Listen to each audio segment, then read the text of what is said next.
Guides clients in health attainment strategies as a chiropractor and functional medical medicine practitioner. Please welcome Dr. Stephen Hussey.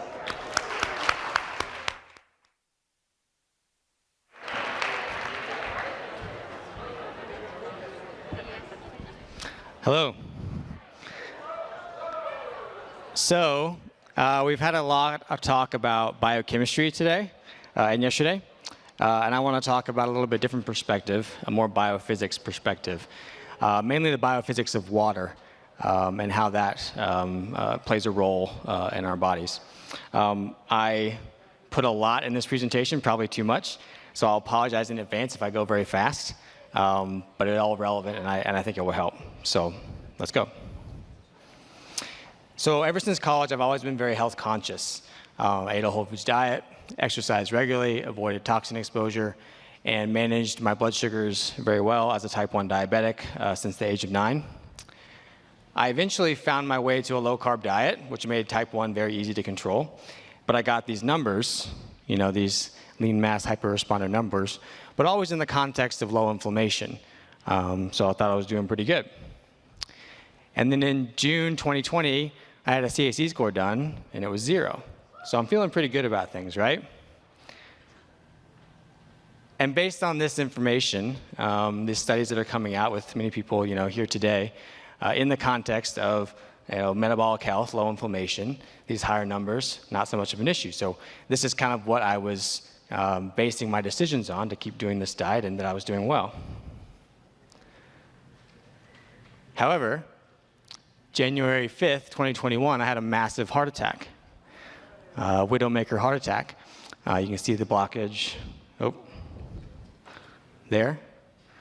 And the interventional cardiologist said that he saw no atherosclerosis in my arteries except for this clot.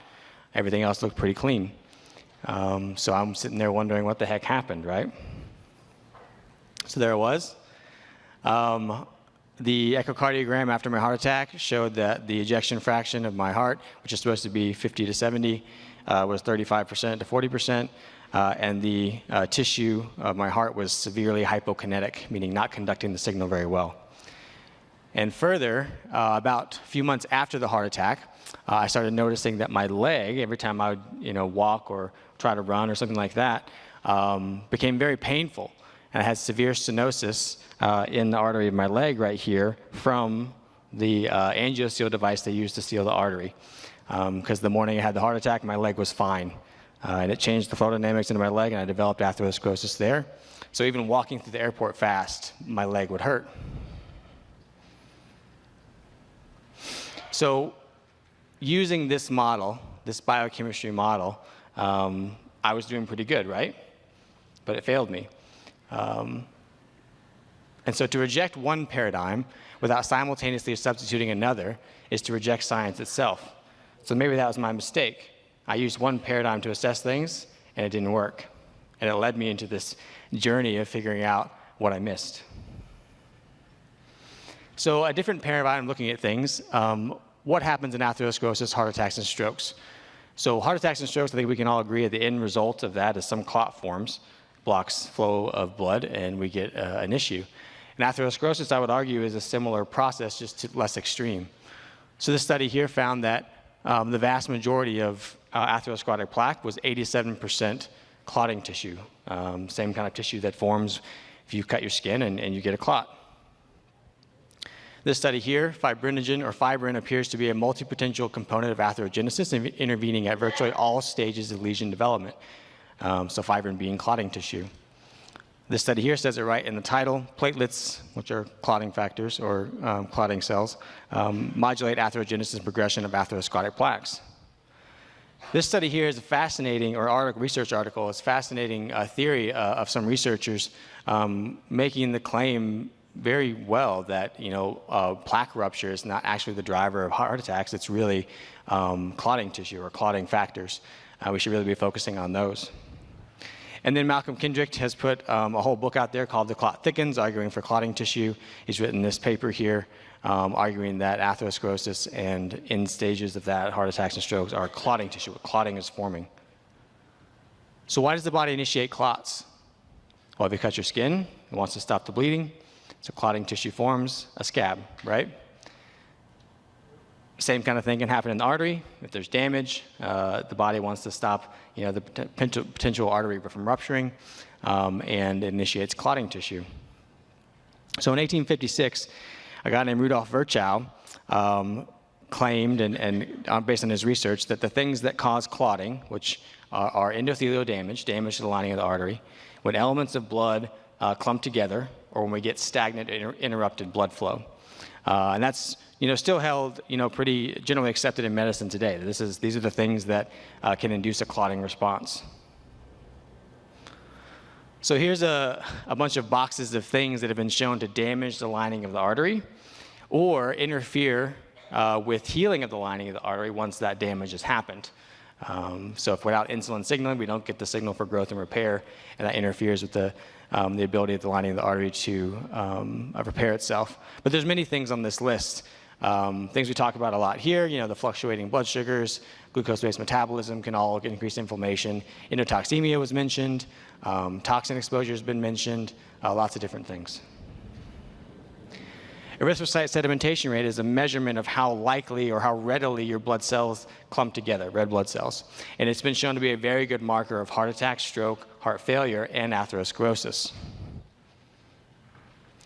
And blood flow, or poor blood flow, stagnant blood flow, or in the case of arrhythmias, interrupted blood flow, has also been shown to be an indicator of clotting risk or likelihood to clot. They call it residence time of blood in an area.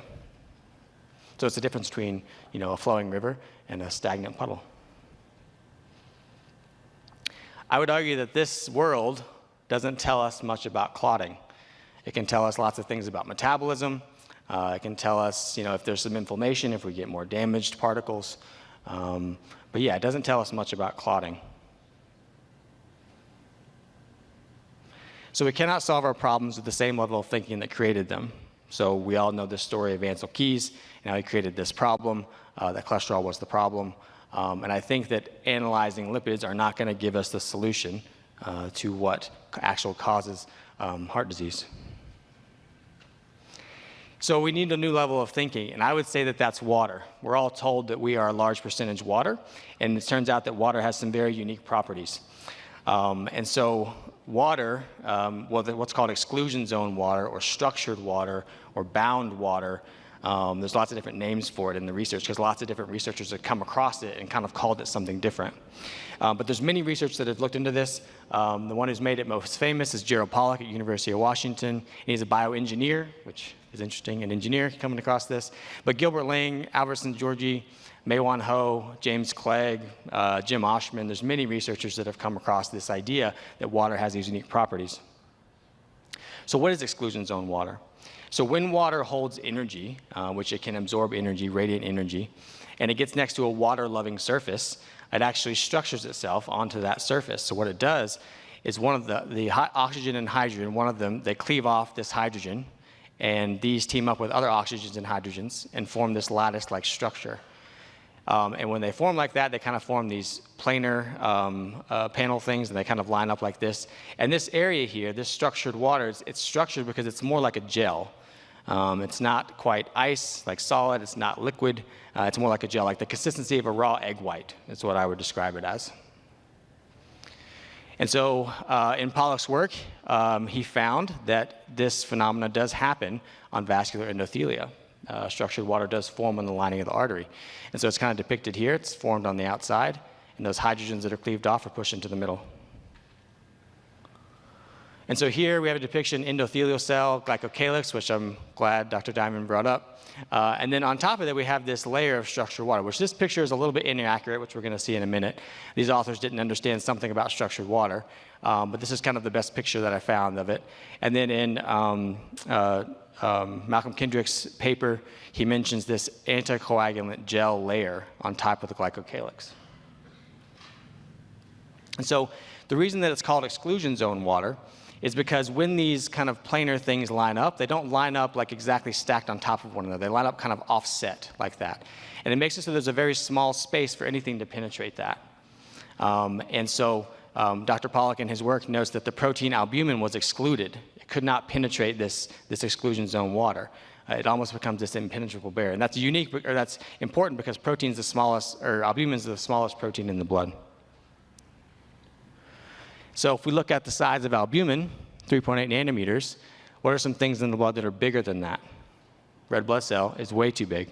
It's not going to penetrate exclusion zone water if it's intact and healthy. And LDL, also way too big. HDL, too big. Sodium ion is actually also too big. And so the cutoff is sodium and potassium. So this is right here. Potassium can penetrate structured water, can get into that little space.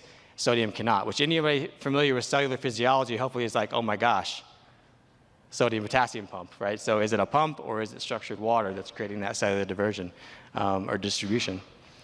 And nitrate ion can also penetrate as well. It's small enough, which is important. Nitric oxide secreted by the endothelium. And so it's based on this Hofmeister series of size of hydrated ions. And so here it is in order, and the cutoff is here, sodium, potassium.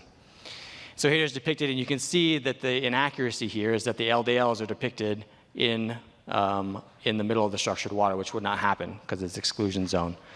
And so again, structured water forms on the outside, hydrogen ions in the middle.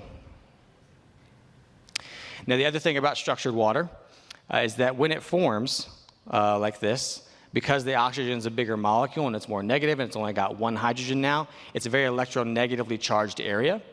And those hydrogen ions that line up next to it are very positively charged.